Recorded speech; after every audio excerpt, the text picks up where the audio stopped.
pada makhluk-makhluk yang dijelaskan dalam teks-teks Gnostik dengan detail yang sangat mengerikan. Entitas-entitas yang memerintah dunia material, yang memangsa emosi manusia, yang menjaga jiwa-jiwa tetap terjebak dalam siklus reinkarnasi dan penderitaan. Dan Yesus memperingatkan tentang mereka secara eksplisit. Mereka adalah para archon, sang penguasa otoritas, kekuatan yang oleh Rasul Paulus disebut sebagai penguasa kegelapan dunia ini.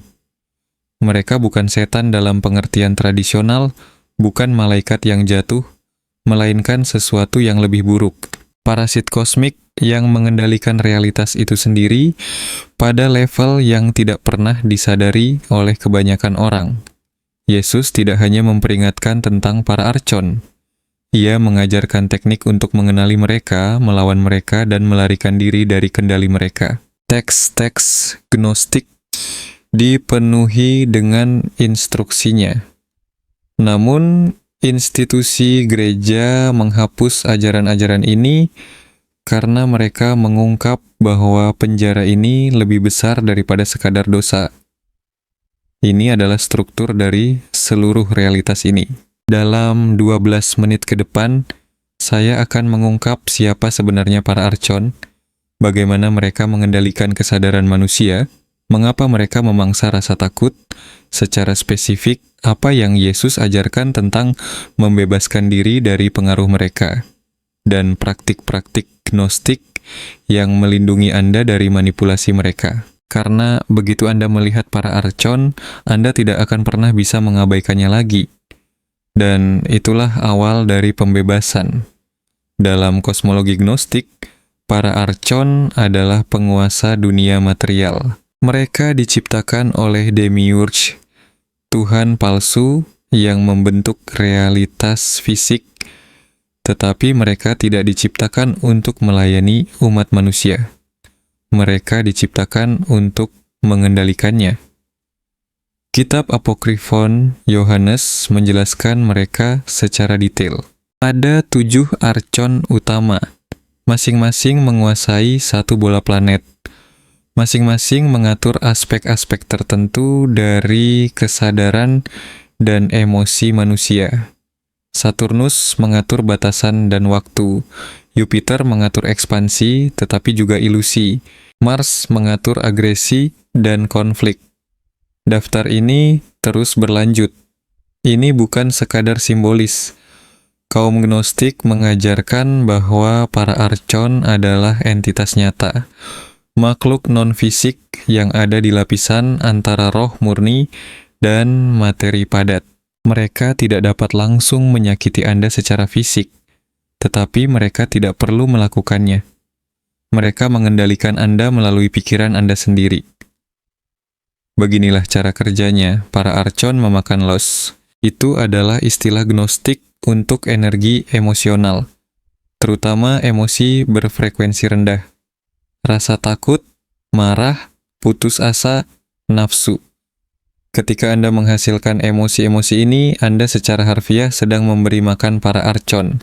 Anda memberi mereka energi yang mereka butuhkan untuk mempertahankan keberadaan mereka.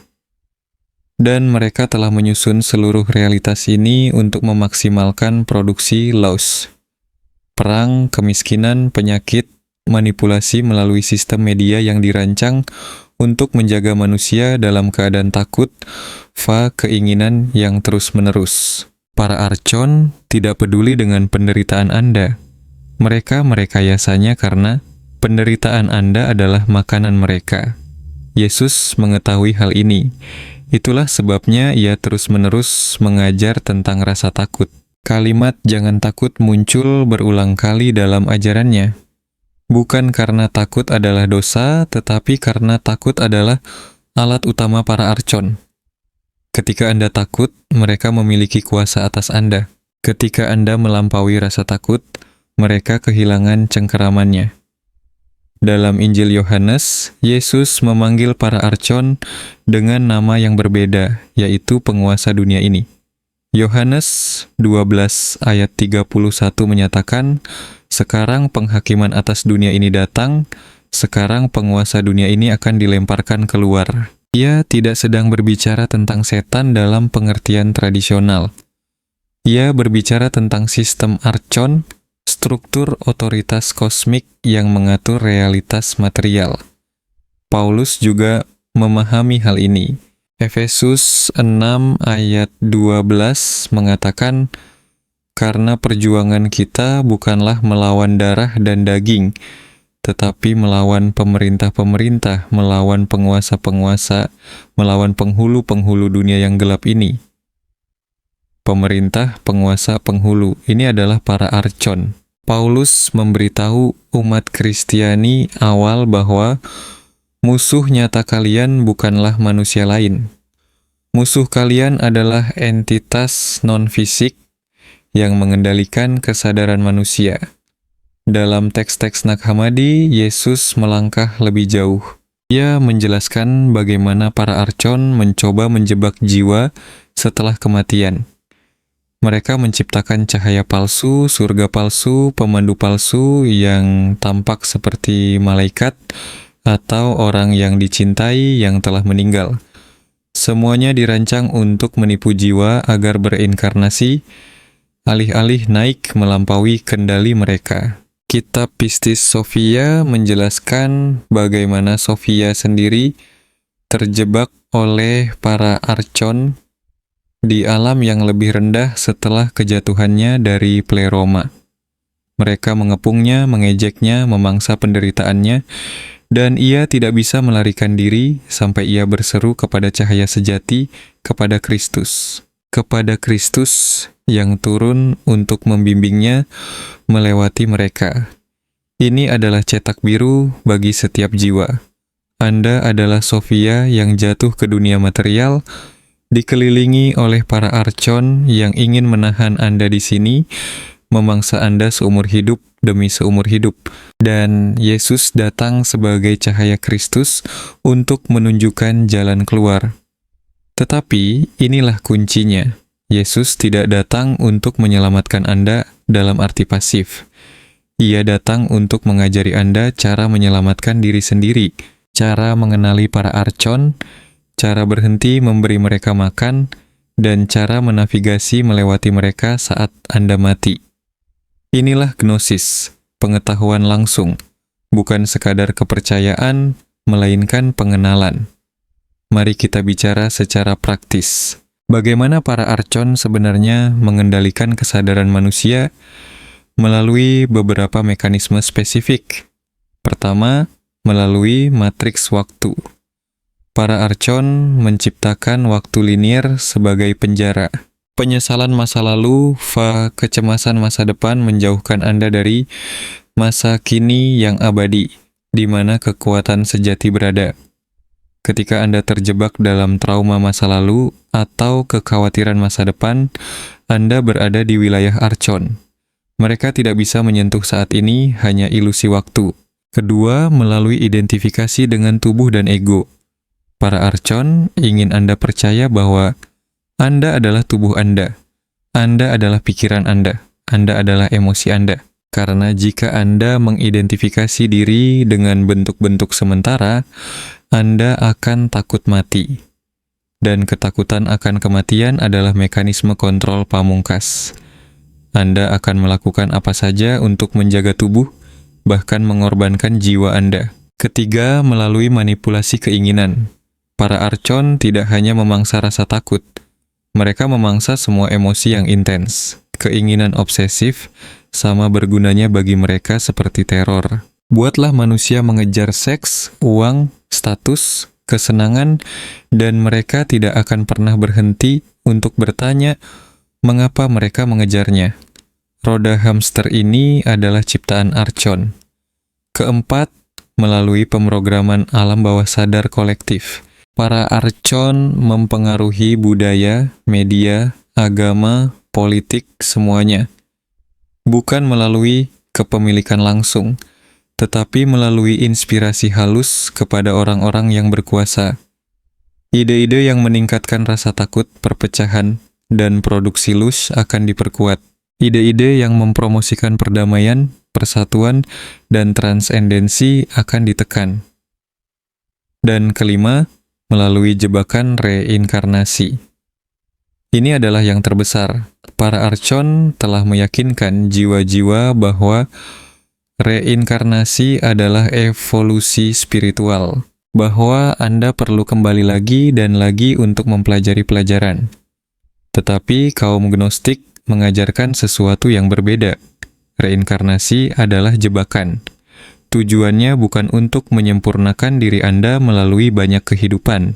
Tujuannya adalah untuk melarikan diri dari siklus tersebut sepenuhnya, untuk naik melampaui alam material yang dikendalikan archon dan kembali ke pleroma. Yesus memperingatkan tentang semua ini bukan dalam istilah eksplisit yang bertahan dalam kekristenan arus utama, tetapi dalam teks-teks Gnostik, dalam ajaran tersembunyi, dalam pengetahuan yang coba dihancurkan oleh gereja selama berabad-abad. Jadi, bagaimana Anda membebaskan diri? Bagaimana Anda berhenti memberi makan para archon dan melarikan diri dari kendali mereka? Yesus memberikan instruksi khusus. Langkah pertama, kenali rasa takut sebagai alat archon. Setiap kali Anda merasa takut, berhentilah sejenak. Tanyalah, apakah rasa takut ini didasarkan pada bahaya fisik langsung, atau ini bersifat psikologis? Jika itu adalah rasa takut berbasis masa depan yang psikologis, itu adalah mekanisme pemberian makan archon. Tolaklah untuk terlibat dengannya. Bukan dengan menekan rasa takut, tetapi dengan melihatnya apa adanya, sebuah manipulasi. Langkah kedua, berhentilah mengidentifikasi diri dengan pikiran dan emosi Anda. Anda bukanlah suara di dalam kepala Anda. Anda bukanlah perasaan di tubuh Anda. Anda adalah kesadaran yang mengamati mereka. Para archon dapat memanipulasi pikiran emosi. Mereka tidak dapat menyentuh kesadaran murni. Ketika Anda beristirahat sebagai kesadaran itu sendiri, Anda berada di luar jangkauan mereka. Langkah ketiga, buat mereka kelaparan. Berhentilah mengonsumsi media berbasis rasa takut. Berhentilah terlibat dalam drama dan konflik. Berhentilah memberi makan keinginan obsesif. Para archon membutuhkan energi emosional Anda. Ketika Anda menjadi netral, tenang, dan hadir sepenuhnya, mereka kehilangan sumber kekuatan mereka. Inilah sebabnya para mistikus dan biksu menarik diri dari dunia, bukan untuk melarikan diri dari kenyataan, tetapi untuk berhenti memberi makan para archon. Langkah keempat, praktikan perlindungan cahaya Gnostik. Dalam Pistis Sophia, Yesus mengajarkan teknik khusus. Visualisasikan diri Anda dikelilingi oleh cahaya putih yang cemerlang. Tidak hanya di sekitar tubuh Anda, tetapi melalui tubuh Anda, mengisi setiap sel. Ini bukan pemikiran positif zaman baru. Ini adalah teknologi kuno. Para archon beroperasi dalam rentang frekuensi tertentu. Kesadaran cahaya murni berada di luar jangkauan mereka. Mereka secara harfiah tidak dapat melihat atau menyentuh Anda ketika Anda bergetar pada level itu. Langkah kelima, pelajari kata sandinya. Teks-teks Gnostik menjelaskan frasa dan simbol tertentu yang memungkinkan jiwa melewati para archon setelah kematian. Setiap archon menjaga bola planet, tingkat realitas yang harus Anda lalui. Ketika ditantang, Anda harus tahu jawaban yang benar.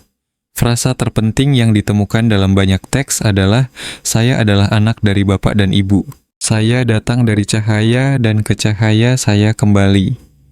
Anda tidak memiliki kuasa atas saya." Langkah keenam, kembangkan gnosis, pengetahuan langsung. Para archon mengendalikan melalui sistem kepercayaan, melalui iman pada otoritas eksternal. Gnosis melampaui semua itu. Ketika Anda tahu secara langsung dan segera siapa Anda di balik tubuh dan ego, para archon kehilangan semua daya tawar. Anda tidak lagi tertipu oleh ilusi mereka. Langkah ketujuh, ingatlah janji Yesus. Di dunia kalian akan menderita penganiayaan, tetapi kuatkanlah hatimu, aku telah mengalahkan dunia. Mengalahkan dunia bukan memperbaikinya, bukan mereformasinya, tetapi mengalahkannya. Ia memberitahu Anda bahwa dunia material, sistem yang dikuasai Archon, dapat dilampaui. Bukan melalui kematian saja, tetapi melalui kebangkitan, melalui mengingat asal-usul Anda di Pleroma, melalui mengenali para Archon, menolak untuk memainkan permainan mereka. Para Archon itu nyata, bukan seperti cara film horor menggambarkan setan, tetapi sebagai kecerdasan yang mengatur sistem kontrol realitas ini. Mereka memangsa rasa takut Anda, kemarahan Anda, nafsu Anda, keputusasaan Anda, dan mereka telah menyusun segala sesuatu di dunia ini untuk menghasilkan energi emosional yang maksimal. Yesus memperingatkan tentang mereka, menyebut mereka penguasa dunia ini, mengajarkan teknik untuk mengenali melampaui pengaruh mereka. Tetapi gereja menghapus ajaran ini karena mengakui para Archon ada berarti mengakui bahwa dunia ini adalah penjara. Dan institusi tidak mengkhotbahkan pelarian dari penjara. Mereka hanya menawarkan peningkatan fasilitas di dalam sel Anda. Tetapi Anda tidak harus menerima ini. Anda bukan sekadar manusia yang lahir ke dalam sistem yang dikendalikan Archon. Anda adalah percikan ilahi, fragmen dari Pleroma yang untuk sementara menghuni materi. Para Archon dapat memanipulasi tubuh Anda, pikiran Anda, emosi Anda. Mereka tidak dapat menyentuh siapa diri Anda sebenarnya. Dan ketika Anda menyadari itu, ketika Anda benar-benar menyadarinya, kekuatan mereka berakhir. Bukan melalui melawan mereka, tetapi melalui melampaui frekuensi mereka sepenuhnya, melalui menjadi begitu teridentifikasi dengan kesadaran cahaya, sehingga kegelapan mereka tidak dapat menjangkau Anda. Yesus memperingatkan tentang para Archon karena Ia ingin Anda bebas, bukan diselamatkan dalam pengertian agama, tetapi bebas, terjaga di luar manipulasi, di luar ketakutan, di luar siklus kematian, kelahiran kembali di alam mereka. Penguasa dunia ini memakan rasa takut Anda. Berhentilah memberikannya kepada mereka. Kenali permainannya, lampaui frekuensinya. Ingatlah siapa Anda. Anda bukan makanan bagi para Archon. Anda adalah anak cahaya. Bertindaklah seperti itu. Inilah yang diajarkan Yesus. Inilah yang mereka hapus. Inilah pembebasan Anda. Para Archon telah diperingatkan. Anda sekarang mulai terbangun.